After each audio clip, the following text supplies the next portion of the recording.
हर साल मई से आशीष हम पाके एह साल अहिनी सूडान से कमा के भखले रही जावन भाड़ा मैया के असो जुड़ा जाइबो के पूरा के जाके मौला होरी के निमता देले आवा हो ना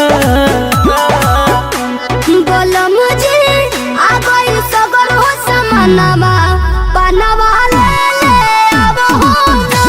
बोलो मुझे आ गई सगर हो समानवा बनवा ले अब हो ना।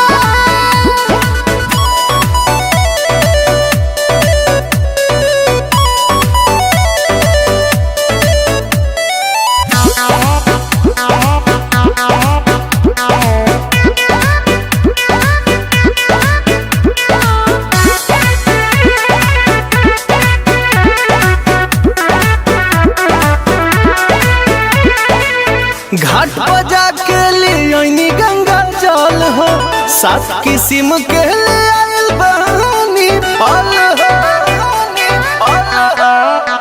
सब फुलवा आ गइल बाकी रे खाली उहे भुला गइल।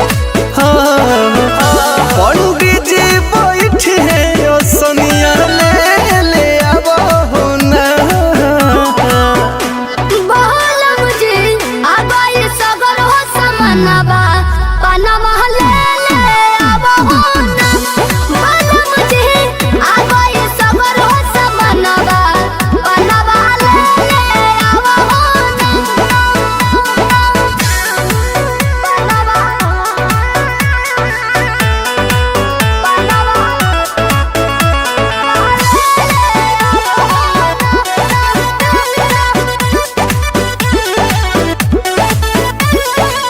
अपना दुआरिया कहो ही जगराता शिल्पी विजहिया के लिखाइल बाबे साटा ए जी हो कोहरू दिया पहुंचा गइले कि बाबा जी पाठ करे यहाँ गइले